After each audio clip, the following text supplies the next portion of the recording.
नमस्कार दोस्तों, कैसे हैं आप लोग। आज सुबह सुबह एक बार फिर करंट का एक इशू आपके सामने लेकर हाजिर हो रहा हूं। और करंट का क्या इशू है, आज आप लोगों ने अगर समाचार पत्र पढ़े हैं तो पश्चिम बंगाल के संदर्भ में शायद आपको एक जानकारी मिलेगी। और वो कौन सी जानकारी है, माननीय मुकुल रॉय का नाम तो सुना होगा आप लोगों ने। ये टीएमसी में है या बीजेपी में है, पहले तो ये बताइए। ये बीजेपी में है या टीएमसी में है, तृणमूल कांग्रेस में है या भारतीय जनता पार्टी में है, मैं खुद कंफ्यूज हूँ। मुकुल रॉय को कल पश्चिम बंगाल की विधानसभा के अध्यक्ष ने लोक लेखा समिति का अध्यक्ष नियुक्त किया। आप लोग शायद जानते होंगे साथियों, लोक लेखा समिति संसद की एक समिति है। इसी तरह की समिति राज्य विधानमंडल में भी होती है। और ये समिति नियंत्रक एवं महालेखा परीक्षक यानी सीएजी जो खर्चों की जांच करके जो रिपोर्ट संसद और राज्य विधानमंडल में रखवाते हैं, उसकी जांच करने का काम ये समिति करती है, लोक लेखा समिति। एक्चुअली में ये संसद की एक वित्तीय समिति है और सरकार पर नियंत्रण स्थापित करने का एक बहुत महत्वपूर्ण उपकरण है लोक लेखा समिति। सरकार साल भर में जो भी पैसा खर्च करती है उन खर्चों की जांच सीएजी करता है और सीएजी अपनी ये रिपोर्ट राज्य के संदर्भ में राज्यपाल को देते हैं। ऐसा भारतीय संविधान का अनुच्छेद 151 कहता है। और गवर्नमेंट ऑफ इंडिया के संदर्भ में राष्ट्रपति को देते हैं, राष्ट्रपति इन्हें संसद में रखवाते हैं। ठीक है। आवाज़ धीमे आ रही है ऐसा कह रहे हैं मेरे एक मित्र। ठीक है, आवाज़ को थोड़ा सा बढ़ा देते हैं। मैं ये कहना चाहता हूँ कि लोक लेखा समिति पर मैं चर्चा क्यों कर रहा हूँ। मैं लोक लेखा समिति पर चर्चा इसलिए कर रहा हूँ क्योंकि लोक लेखा समिति जो पश्चिम बंगाल में है, उस समिति का अध्यक्ष मुकुल रॉय को कल नियुक्त किया गया है विधानसभा के अध्यक्ष के द्वारा। हमारे यहाँ पर लोक लेखा समिति 1921 में, देश की आज़ादी से पहले ही बन गई थी। 1921 में ये समिति बनी है। ठीक है। और देश की आज़ादी से पहले की जो वित्तीय समितियां, उनमें से एकमात्र यही समिति है। 1967 से लोक लेखा समिति का जो अध्यक्ष है वो विपक्ष के सांसद को बनाए जाने की परंपरा है। आप कमाल देखिएगा कि मुकुल रॉय बीजेपी में है या तृणमूल कांग्रेस में है, आप खुद तय करिएगा। अभी जब पश्चिम बंगाल में जब चुनाव हुए तो मुकुल रॉय जी बीजेपी से विधानसभा का चुनाव जीत कर आए और आजकल जो है उनका मेल मिलाप तृणमूल कांग्रेस के साथ है। जब आप अच्छी तरह से इस बात को जानते हैं कि कोई भी विधायक एक पार्टी से जब चुनाव जीतता है तो वो दूसरी पार्टी में मिल नहीं सकता है। अगर उस दल के 2/3 से ज़्यादा विधायक या सांसद दल बदल करते हैं तो उन पर दल बदल कानून लागू नहीं होता, वरना तो दल बदल कानून के तहत उनकी मेंबरशिप खत्म होनी चाहिए। तो मुकुल रॉय जी बीजेपी से एमएलए बने हैं और आजकल तृणमूल कांग्रेस की बैठकों में भाग लेते हैं, मंत्रिपरिषद के साथ में या मंत्रियों के साथ में या मुख्यमंत्री के साथ में उनके बड़े निकट के संबंध हो रहे हैं।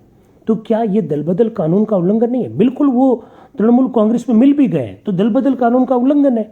और ऐसी स्थिति में उनकी मेंबरशिप समाप्त होनी चाहिए, बिल्कुल समाप्त होनी चाहिए, बिल्कुल समाप्त होनी चाहिए। लेकिन कल तो गजब हो गया, विधानसभा अध्यक्ष ने मुकुल रॉय जी को लोक लेखा समिति का अध्यक्ष नियुक्त कर दिया, जबकि 1967 से, बिल्कुल आप सही कह रहे हैं सोनू जी, कि वो बीजेपी के राष्ट्रीय उपाध्यक्ष थे। बिल्कुल 1967 से लोक लेखा समिति का अध्यक्ष ऐसे व्यक्ति को नियुक्त किया जाता है जो विपक्ष का हो। तो अगर, बहुत ध्यान से सुनिएगा, एक बहुत बड़ा लोचा आने वाला है और लोचा कहां जाएगा ये देखना है। अगर विधानसभा अध्यक्ष मुकुल रॉय को विपक्ष का विधायक मानते हैं और इस वजह से उन्हें लोक लेखा समिति का अध्यक्ष बनाया है, तो फिर पंगा होगा। कैसे पंगा होगा? क्योंकि विपक्ष के विधायक को लोक लेखा समिति का अध्यक्ष बना दिया, आपने बहुत अच्छा किया, लेकिन वो तो तृणमूल कांग्रेस की बैठकों में भाग लेते, ये तो दल बदल है। भाई, बिहार में शरद यादव जी ने केवल जनता दल यूनाइटेड से होते हुए, राज्यसभा के सांसद होते हुए, केवल और केवल राष्ट्रीय जनता दल आरजेडी की बैठकों में और रैली में भाग लिया।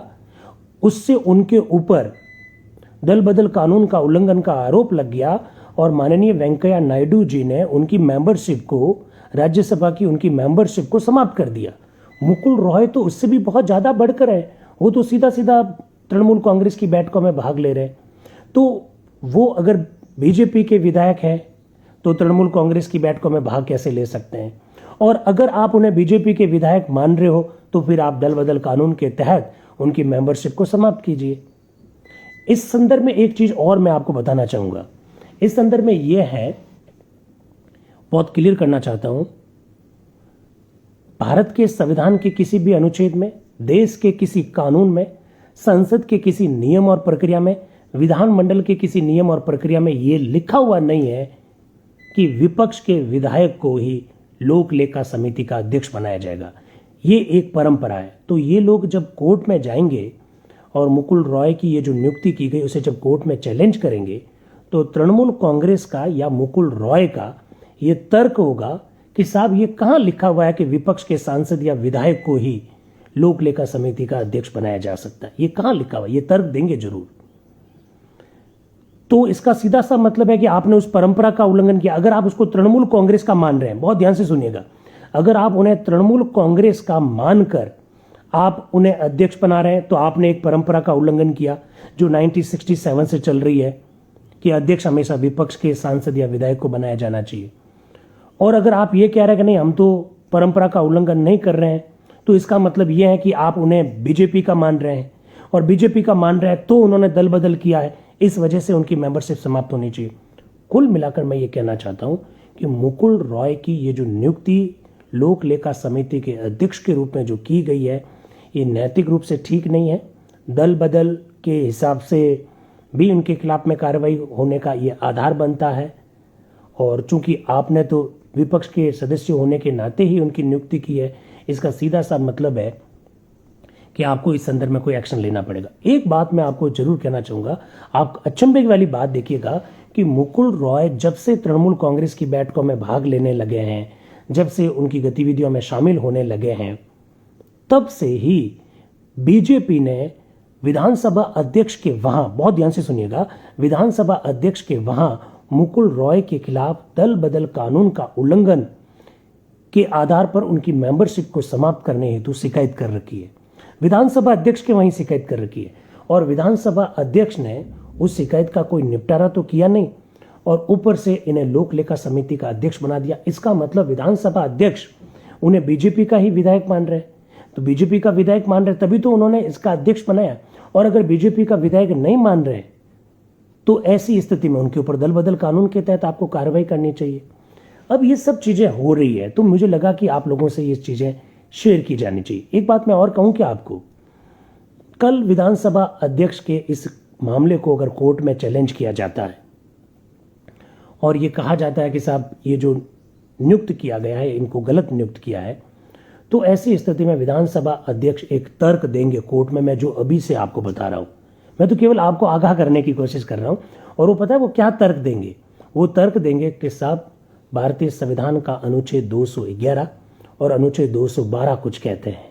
अनुच्छेद 212 ये कहते हैं कि विधानमंडल में क्या होगा ये हमको तय करने दीजिए, कोर्ट उसमें हस्तक्षेप नहीं कर सकता, ये तर्क देंगे वे। भारतीय संविधान का अनुच्छेद 212, हाँ, एक मेरे मित्र सोनू जी कह रहे हैं कि उन्होंने तो प्रेस कॉन्फ्रेंस करके टीएमसी ज्वाइन की, तो इससे बड़ा और आपके पास सबूत क्या चाहिए दल बदल का? तो मेंबरशिप खत्म होनी चाहिए, बिल्कुल खत्म होनी चाहिए दल बदल कानून के तहत, नहीं तो फिर दल बदल कानून का क्या मतलब रहा?